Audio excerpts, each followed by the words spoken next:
हम लोग आईसीएच की स्टेबिलिटी गाइडलाइंस पढ़ेंगे। बेसिकली ये बहुत सारी गाइडलाइंस है जो फॉलो करी जाती है before like product to enter in the market. तो इसके लिए ये गाइडलाइंस नेसेसरी है, बिकॉज अगर ये स्टेबिलिटी गाइडलाइंस अप्रूव हो गई तो हम लोग कहीं भी किसी प्रोडक्ट को वर्ल्ड वाइड कर सकते हैं, हम लोग डिस्पैच कर सकते हैं, और उसके लिए उधर सेपरेट लाइक स्टडी करने की ज़रूरत नहीं पड़ेगी। इसमें हम लोग बहुत सारे रबर क्लोजर्स का टेस्ट करते हैं, इसका लाइक कंटेनर्स का टेस्ट करते हैं, बहुत सारे वेरियस लाइक चीज़ें इसमें आती है। अब अगर हम लोग स्टेबिलिटी टेस्टिंग नहीं करेंगे और और जो प्रोडक्ट है उसका 85% से कम पोटेंसी हो जाएगी विद टाइम, और टॉक्सिक मेटाबोलाइट्स अगर वो प्रोड्यूस करना स्टार्ट कर देंगे तो वो लीथल हो सकता है। इसलिए रिक्वायर है कि हम लोग स्टेबिलिटी गाइडलाइंस को फॉलो करें। इसमें हम लोग क्या करते हैं, रियल टाइम स्टेबिलिटी टेस्टिंग करते हैं।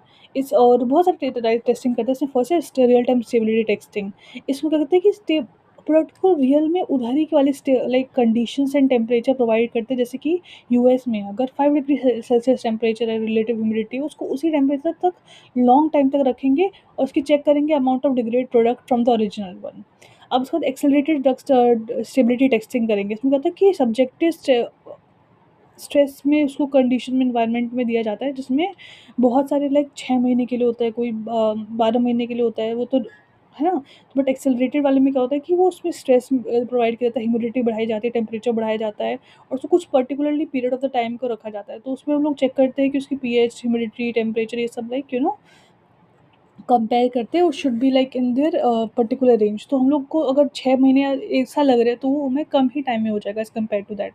अब थर्ड है रिटेन सैंपल स्टेबिलिटी। इसमें क्या होता है, each batch is set to the market for like. अगर फोर्थ होता है साइक्लिक टेम्परेचर स्ट्रेस टेस्टिंग। ये बेसिकली नॉट रूटीनली यूज्ड होता है, ठीक है।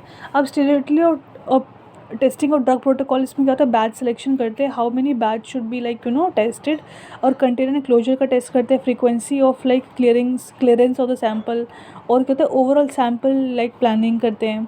और उसके बाद methods for the testing, acceptance of the various criterias for the resulting and change in storage conditions, इन सबको लाइक हम लोग करते हैं। प्रोटोकॉल से बेसिकली यह सब हमको फॉलो करना पड़ता है।